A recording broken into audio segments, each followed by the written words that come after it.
Today's episode of DRL is brought to you by Hella Cocktail Company. My guests don't just come to DRL for me. They also come for the cocktails. Luckily, my friends at Hella Cocktail Company have my back. These guys make amazing mixes, from Bloody Mary to Margarita to Moscow Mule. They also make cocktail bitters, my secret ingredient, and now yours too. It's easy to feel like the best bartender in town when every bottle comes with a simple recipe on it. Hella Cocktail Company, bold flavor, real ingredients, hospitality. Mixing it up since 2011. Shop the collection on Amazon Prime or use code DRL online at hellacocktail.co for free shipping.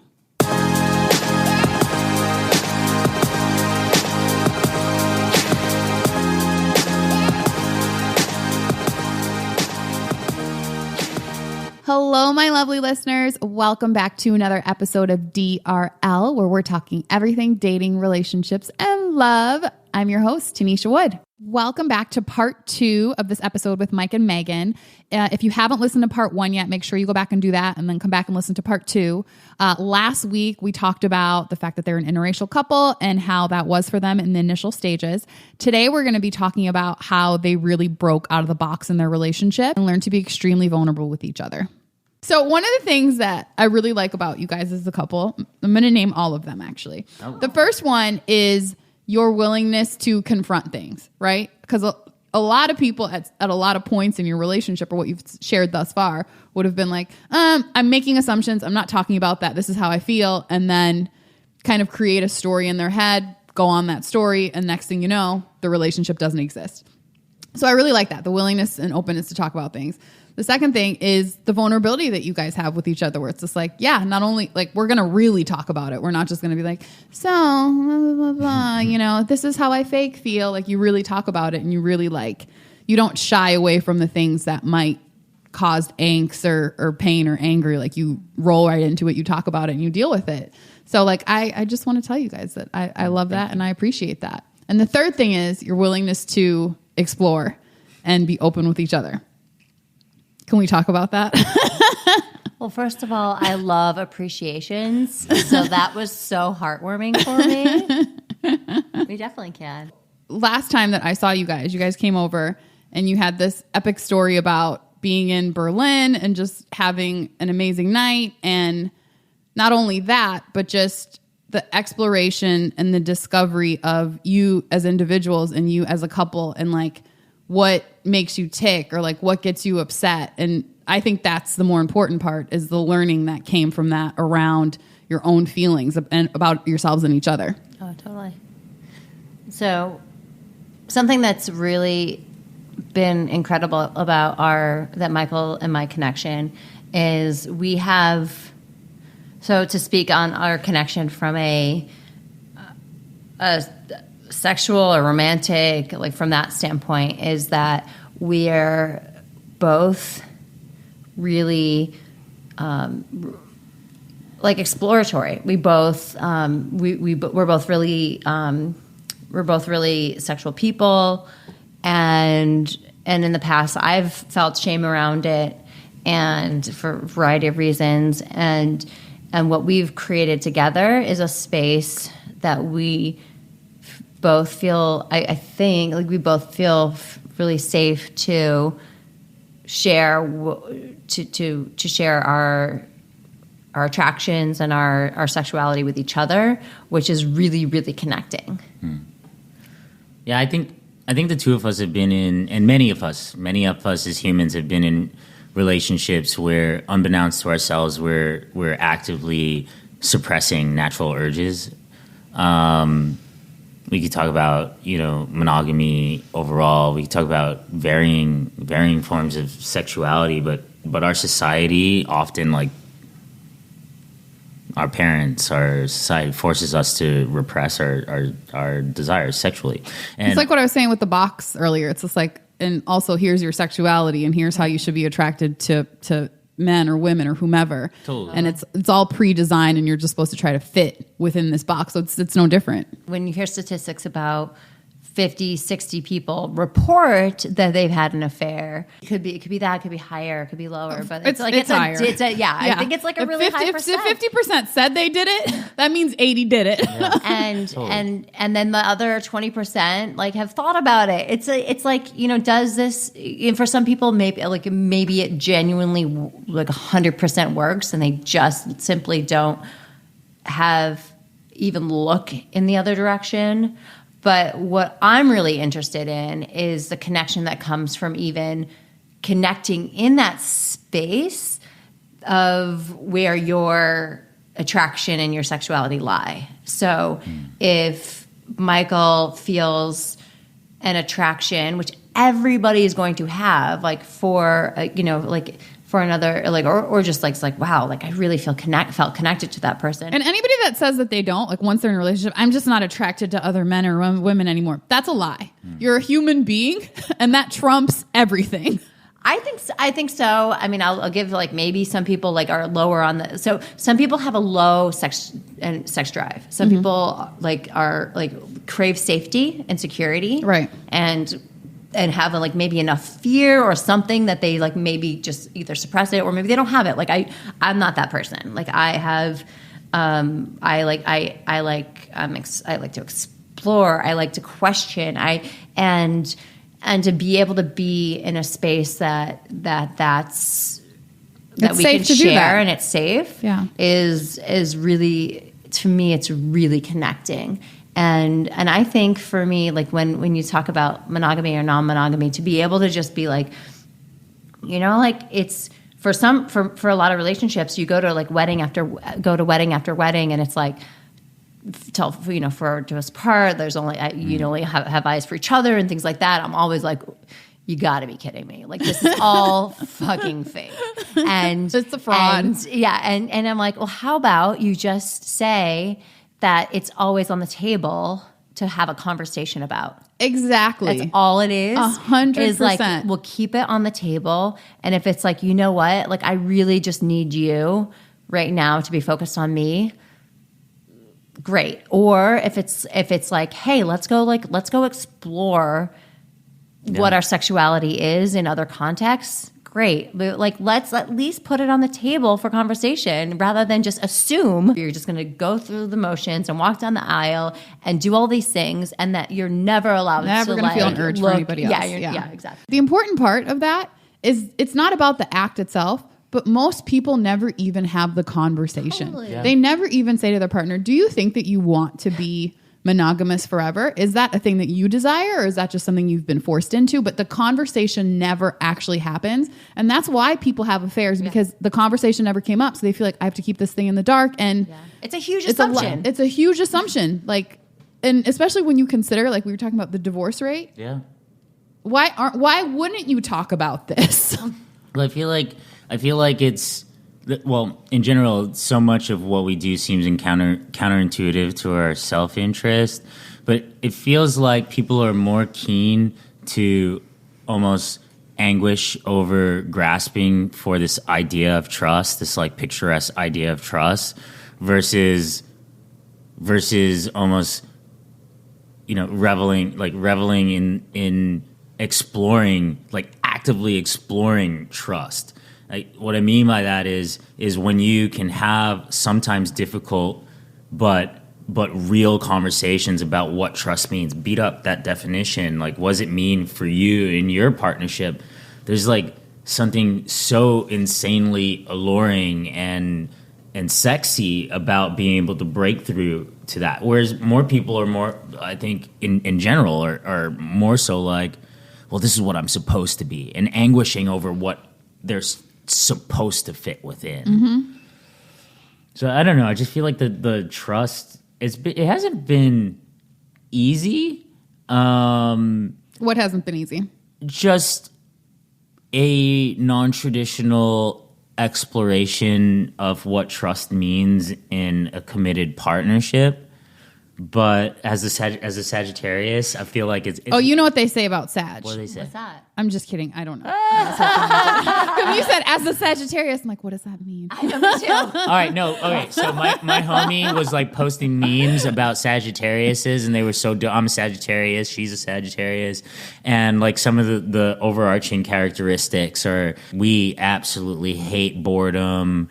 We are gravitated to people who just don't want convention, but we're also like really loyal and really still want a bit of construction. We want to frolic in a garden that we're familiar with. Got it.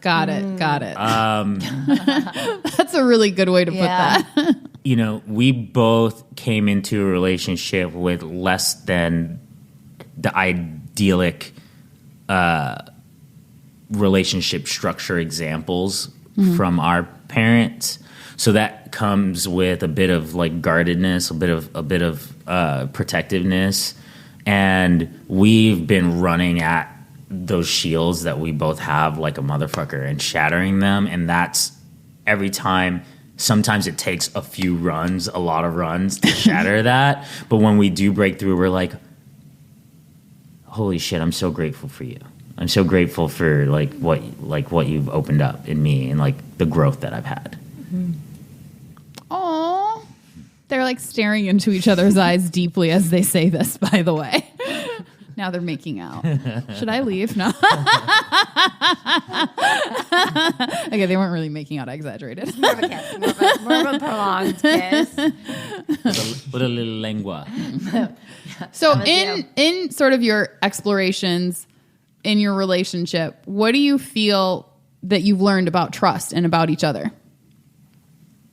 I have learned that I put trust above kind of all else, and for me, trust over kind of like trust over monogamy, trust over making my feelings feel good, like trust or like trust, but also for me, just like I guess like honesty and I love hearing about what's the best word? Like I like hearing about like fantasies. I like hearing about desires. Like that really turns me on. Mm-hmm. It really turns me on to hear when there's an attraction, when there's like it energizes me to have a deeper understanding of Michael's sexuality. And it's just something that like I know that doesn't like excite everybody, and everybody's sexuality is so different. You know, like we expect everybody to have sometimes like the same things that they like, but like, that they care about, the same things that. Like it's like this again, like this fitting in a box, but I try and not do that to others. Like I understand that like that is what turns me on, and what I really feel like drawn to is like I kind of like I want to know like the naughty shit that Michael thinks about. Sometimes he's like, "What?" And I'm like, "I don't. You want me to tell you that?" And well, it's like another level of knowing somebody, but one that we don't often think about with our partners, even though we should. It's like, wouldn't you want to know this person's fantasies? But some people take a lot of pride in, I know exactly what my boyfriend likes to eat. I know exactly how he likes his steak, exactly how much butter he likes on his potatoes. Like, you know, little details of whatever it may be. But this is another form of that. Like I enjoy knowing what's going on in his head and what he thinks about and his fantasies. Like it's another level. And I think it's a beautiful level. I'm so intellectually like turned on, like I care so much. Please don't call yourself a sapiosexual though, because I hate that word. Oh my gosh, I've never heard that. Wait, have you ever had an extended conversation with a sapiosexual? Anybody that calls themselves a sapiosexual, I want to run. What does that mean? I'm attracted to your mind. Like, but when people say they make it sound like I'm a sapiosexual. Like it's about the mind. It's like there's other. You think about other stuff too, not just the mind. Come on. Maybe that's why we're probably not sapiosexual. I mean, I like intelligent people, but I guess I'm not. But you like other stuff too. We're not. Nobody at this table is sapios, like fully but it's a new word for me. So thank you for sharing that. There's a graphic that goes with it that's very silly. It's whenever you see the word sapiosexual, directly under it will be a picture of a brain, and somebody is holding the brain and kissing the brain, almost as if they're making out with the brain. I did want to say on the trust aspect, and just like in direct, I guess like reciprocity to what you're sharing is, I mean, I'm not like some insane freak at all, but. Like how much? At all. Not even at all. On a scale of 1 to 10, higher than 5, less than 10. But so you might be a 10 or 9. You might be considered less than 10. Higher than 5, less than 10. So you're between 6 and 9. See, but this is exactly the Higher point. than- Higher than 5.1. I feel like I've always been silently protesting against being put into any box, but also silently feeling ashamed for not wanting to be put into a box. And that's a fucking weird tension to put yourself in. And in Meghan, I've met someone, a partner who it's taken a while, but I can explore these sorts of things, at least in discussion, in safety. And often, I feel safe that like me even sharing it, it's not just necessarily in discussion. If it's something that is appealing to us both, is something that could be on the menu. Could be on the menu. But that's got to be a good feeling, just knowing that if I have a thought, I don't have to keep that to myself. I can actually share this with my partner, and it may not happen, but it's always going to be open for discussion at least, or at least I could just share what's on my mind without judgment. Yeah. I think we just, as human beings, if the more that we can get away from things like comparison and judgment, because if Michael were to tell me, I found that person had like amazing breasts or something like that, and I have like no breasts. I'm not sitting there thinking, little itty bitty titty club member. Yeah, here totally. Too. Like I'm not like, oh my god, teardrop. Oh, thank you, baby. But I'm not. If I were to be like, oh my god, he wants that, he doesn't want me. That like, I did like my brain doesn't even go that. It's not so unproductive to compare ourselves to other people. But if we can shift our mindset to more like an appreciation of the full spectrum of attraction that's possible between human beings, I think that's such an incredible thing. Mm-hmm. And it's an incredibly beautiful thing to explore and to allow somebody else to explore in the construct that is your relationship and your connection. Is there anything that does make you feel like that, though? So for you, it's not, wow, he is thinking her boobs are great, so he's is thinking mine are not, or you don't compare in that way. But are there things that is done or said that does make you feel in some ways like, what? And I only ask that because for me, it's the same thing where it's not like if we're walking down the street and, Chris sees somebody with a nice butt and he points it out, like I really could care less. Yeah. But there are certainly some things like, if somebody else has his attention a little bit more than mine for some reason. And it doesn't even necessarily have to be somebody of the opposite sex or in a sexual manner, but that sometimes makes me feel like, well, like, why is that person getting all your attention right now? Why am I, do you not want to be around me right now? You know what I'm saying? So it's not always in like a sexual form that those sort of feelings come up, but do they come up in other ways? That's a good question. So Michael and I also have a company together, mm-hmm. and he gets a lot of my attention and we spend a lot of time together. So I would say if I am in a space personally where I feel good about me and like I'm not down about things, I don't remember and I can't really think of any specific thing that I'm not open to hearing about or I'm not open to exploring. But if I'm just like, if I'm feeling out of sorts, if I feel like worn down, or if I'm feeling like gross or fat or something like that, like I kind of just like don't want to hear that in that moment. But I think Michael would like kind of clue into that. And that's a real gem. Megan. No, it's really important to say that, because that's saying nobody can ever really do anything that makes you feel any certain way. It's about how you're feeling and how you decide to interpret what's happening. And it's not necessarily the action of that other person. It's what's going on inside of me that's making me view this situation in this way that would make me feel like I'm inadequate. Totally. And generally, it's not about other people. You're right. You're 100% right. Absolutely. So it's like when I'm strong and I'm feeling good, there's like it's harder to knock you off of that space. Right. And when you're feeling vulnerable, when you're not taking care of yourself, or just like when you're stressed, or like what things are like getting hit in all different directions, it's like that makes it harder. And that relates to so many different parts of your life.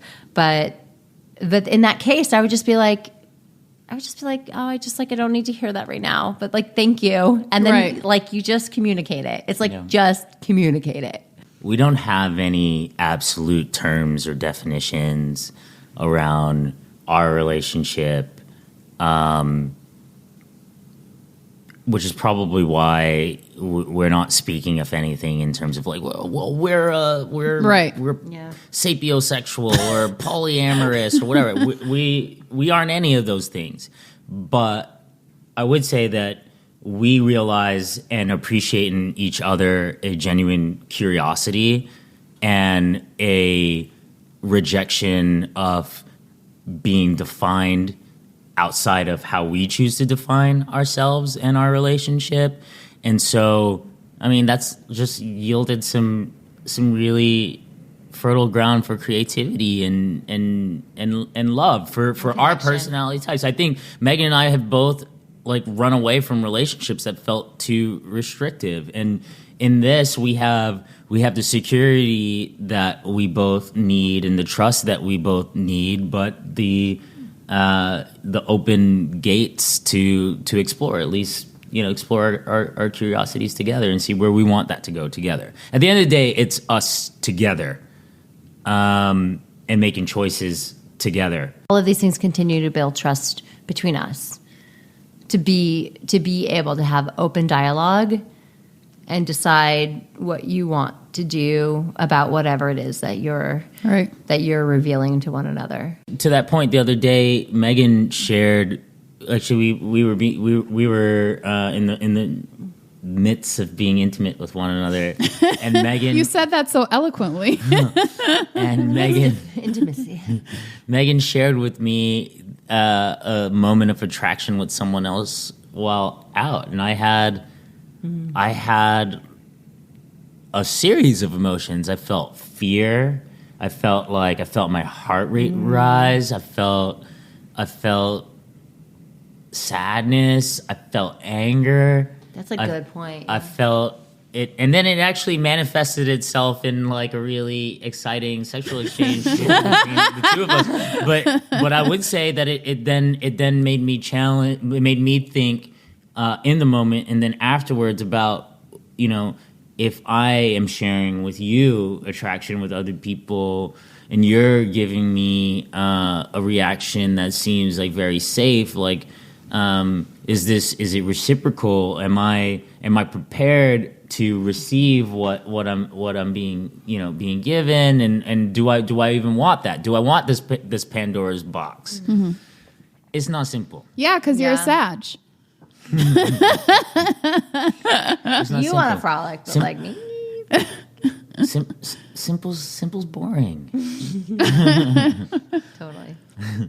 I like it though. I like that you guys are open to exploring and talking with each other and just knowing what's on each other's minds. Like, that's my whole thing. It's like, I just have to know that I could say whatever is on my mind and not have that thing judged or somebody treat me differently because of it. Like, I don't have to do everything that's on my mind, but I at least have to be able to say, this is on my mind. And that's the most important part, is just being able to communicate about it. Yeah. And I think that one more thing to note in this dialogue that's important is it's not always going to be easy.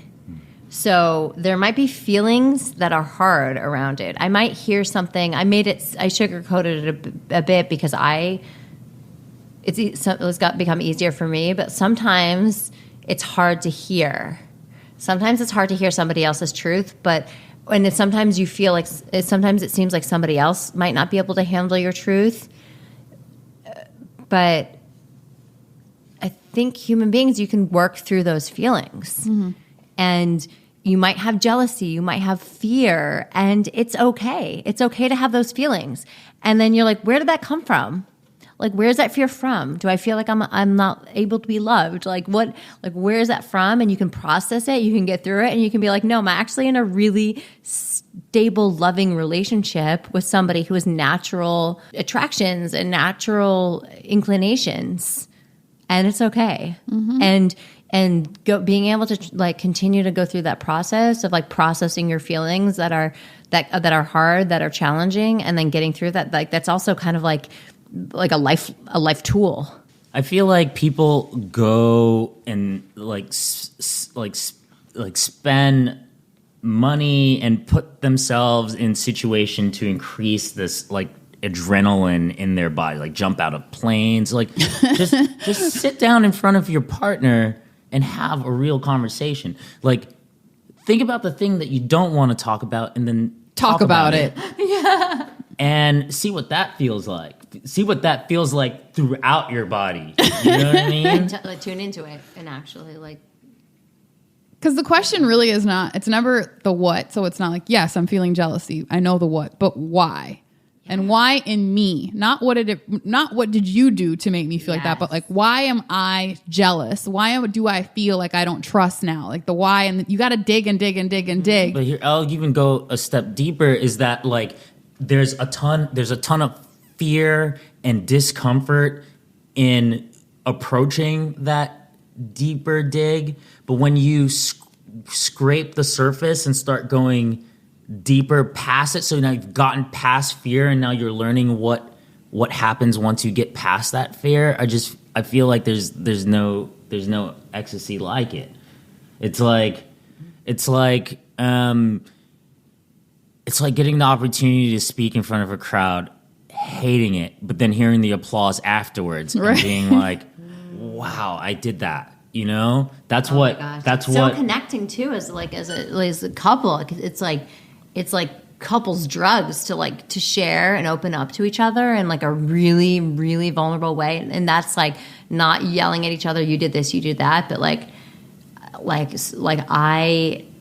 this is bringing up things for me, and then really, really sharing where those might have come from. And you come through that process. There's nothing like it to be able to share with another human being, to really, really, truly be vulnerable with each other and share things that you're afraid of, and share things that you that are real for you that maybe you've never shared with somebody else. Right. Like that's you the connection that you can feel with another person is unbelievable. Let's talk about the how. How does one do that? So let's say that you're in a relationship right now. You have all these thoughts, these feelings, but there's just certain things you don't share with your partner. You know, maybe it's, I don't share with my partner when I'm attracted to somebody. I don't share with my partner when I have, sexual thoughts about somebody else. I don't share. So there's all these things that people don't share. And let's say you're in that sort of relationship. How do you start that? Like, how does one say, okay, I'm just going to start sharing things I've never shared with this person before? There's a lot of fear in that, but how did you guys get to this place? And how can somebody get there? Well, I would say, first of all, we're not relationship experts, but there's no easy answer. It's just like you start and you just you keep trying it and seeing how that feels. And I guess I can say from experience and being someone who's grown up very, like, I've been very guarded. I've had secrets, and now I have spent 2 years in an awesome relationship, slowly but surely chipping away all the secrets to a point where like everything is out. And so now it's like something comes up, you just talk about it. It's you can be surprised to see. And actually, it's like, I think the thing is, your best friends are people who you can tell everything to. Don't you want that with your lover and with or even like with your family? And it becomes really addictive. Like it started with Meghan and I, and slowly but surely, and through the bumps and the bruises of like exploring what it means to be radically honest with one another.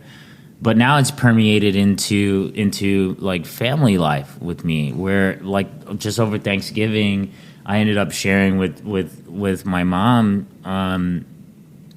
just some something that was really difficult around depression and the way I dealt with it in my 20s, and it was so fucking hard and terrifying, and my mom was really sad. You could see it on her face. And then when she walked away, I turned to Meghan and I was distraught, which then turned into hysterical laughter because I was like, holy shit, these secrets that I've been holding for forever are gone. It was like a maniacal laughter because it was like... It was so weird. I was like, what's... I didn't hear the original conversation, and I was like, what is happening right now? But I think there's also something to be said for creating space for sharing, like a safe, like rituals for sharing things with each other that are coming up, whether it's like creating that space on a weekly basis or on the monthly, and just like creating a really loving moment to share what might be coming up for you, and that this is the time, this is our monthly time that we spend a day just together journaling on what we want our future to be, or what's going really well in our relationship, what's going less well, and just be like, okay, so this is a day that we can share some shit, or whatever it looks like for you. Or I've seen people who do a quarterly State of the Union, or it's and it really is about creating the space. And we did a lot of that early on to create that firmer foundation of sharing those things.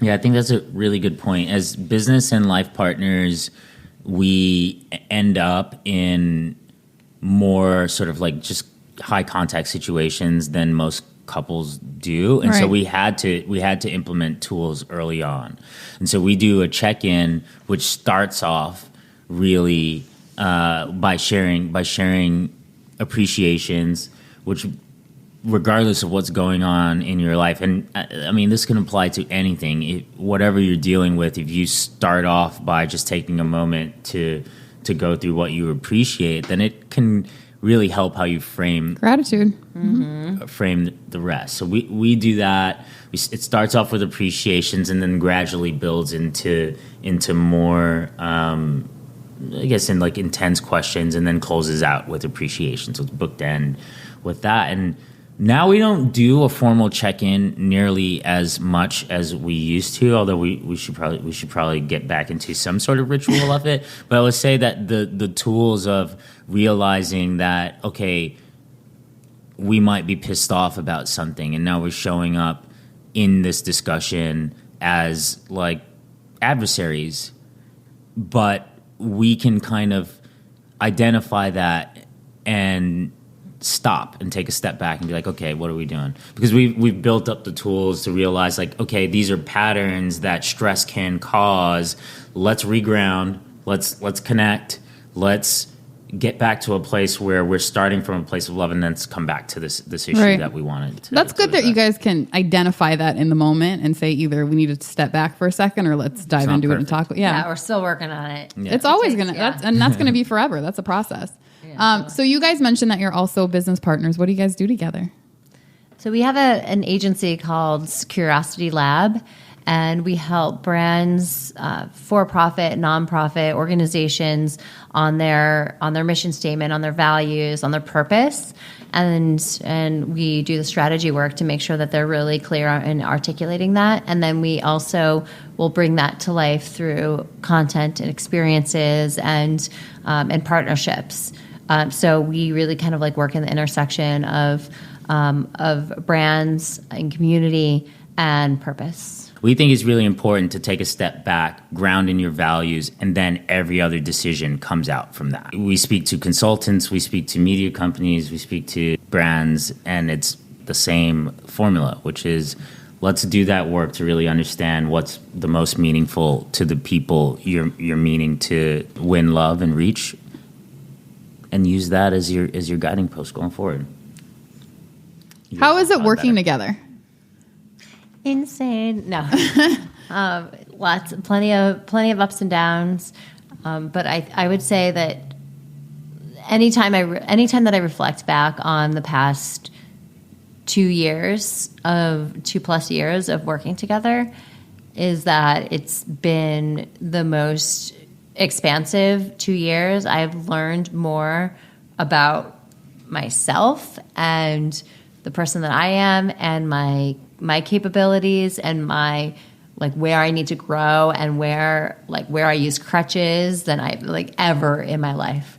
There's this accountability of being so close with the person that you work with, that the person who's not afraid to tell you that you need to step it up, that you're not really showing up the way you could, or that the frankness that comes with being that close with somebody, for me has been an incredible experience, but really challenging. The hardest 2 years of my career ever. Also, being entrepreneurs is hard. And I would say the same. I think as a person of color, growing up in Bed-Stuy and always being immersed in predominantly white environments, I've had a chip on my shoulder.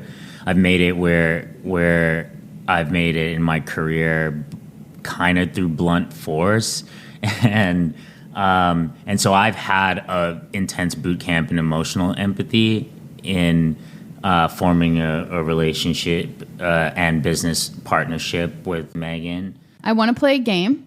It's actually your game. You guys created a game. It's called Actually Curious. Can you explain the game a bit? So over the summer of 2018, we had a really incredible team. And what we wanted to do was create out of that space of our combined values. We wanted to create something that helps people, that brings people together and fights divisiveness and brings more empathy and understanding into the world. We developed this game that's actually now sold out 4 times. Woo, woo! And it's been really, really exciting to see how it's been received. There are 4 stacks of cards: blue, green, yellow, and red. Blue are easy questions that you could ask any stranger that you've just met. Okay. Red, which you work up to. I'm starting with red. No, you work up to over time to build trust. Okay. But you can play it. I'm not going to be totalitarian about it. But red questions are questions that might be hard to ask even your lover. And Chris isn't here, and this is... I'm going to ask him all of these. Okay, let's see. Okay, so I'm picking 1 or 2 or 3. We'll see how I feel. Okay, share 1 positive characteristic about each person in this group. Tanisha, I love how direct you are. Direct and bubbly. You have this ability to be really direct in a way that makes me want to just tell everything that you've asked, which normally I'm like, why are you being so direct? And Meghan, you are just a beacon of positivity and light, and every room you walk into, you just light up with positivity, which just makes everyone else more fun and better to be around. And I just love what you do to a room. Aw, that was so sweet. Michael always wins this game because he says things like that. Okay, I'm giving you another question just so we can mix it up. Oh, but Tanisha, I wanted to tell you something. Oh, okay, go ahead. Tanisha, you have the most infectious laugh I have ever experienced. Not that one. Not that one. The one that sounds like I can't breathe. Like that. Okay, yeah, like a moment of it. I think it's so infectious. I literally sound like I can't breathe though is the thing. Like, is she choking? No, it was funny. It was really funny. I'm going to tell you guys what I really like. What color? I enjoy your whys. Like, I feel like you're always a person that's like, but why? Why? Like you have a natural curiosity with the world and with other people and with yourself. And that's the key one that a lot of people don't have is like with yourself. Like, why am I feeling this way? Why am I thinking like this? Why am I doing this? That's amazing. And I enjoy your openness. Like, I feel like you're willing to share everything about yourself because you're comfortable with who you are. So you're willing to say, yeah, here I am, and this is me. And I feel like that was a growth thing, but you're here now. So, I like it. Yeah. Thanks, guys. Thank you. Okay, I'm going to do one more. What color? This is red? That's right. Wow, she's going straight to it. Yeah. What is guaranteed to bring you happiness? Appreciation. Seriously, of the love languages, words of affirmation are so real for me. Like they're some people don't need to necessarily be told things. Like if you just like what you just shared, like somebody just like being real and telling me like a heartfelt like appreciation is like, to me, feels so connecting. For me, and I've witnessed a lot of it over this last year, even though this year has been tough, is seeing growth and progress in people and knowing that I had a little part of it, like not a big part, but just knowing like a little nudge behind it and just seeing them achieve it. Like right now, I'm tutoring a young man who's applying to boarding school, and I've watched him improve his standardized test scores by like 300 points. Wow. I've watched him while playing sports, taking additional tutoring, getting mentorship from like 3 or 4 people, just taking every bit of direction in stride and making huge leaps without crumbling. And I'm just like so proud of him. He's not my son. I've only known him for two months, and just like having a small piece in the work that he's doing, his own work to progress, just like it makes me feel like chills and so happy. And I think that in general, like that feeling, if I could bottle it up and drink it whenever I needed it. I have this new coconut water. It's great for feelings. No. That'd be awesome. Oh, is it? You were looking at me. Should I answer this let's one? Hear it. What is guaranteed to bring me happiness? When I'm able to be in a space and I can 100% be myself, right? So have you ever had a moment or a time where you're talking to somebody or you're doing something and you didn't feel like you had to think about it at all? Like you weren't thinking like, what should I say? What should I do? Like you were just 100% yourself when you walked into the room. There's like a glow and a light to that we don't take time to like really appreciate. When I'm around those people and in those spaces, I'm just not thinking, I'm just being. Those are the moments that I'm happiest. It's funny that that's your happiest moment because you also create those moments. Oh, thank you. That's why I love this podcast. When I'm on this mic, I really just get to be me. On this podcast, like I have people on that I'm actually curious about. I have like the talk about situations that I'm actually curious about.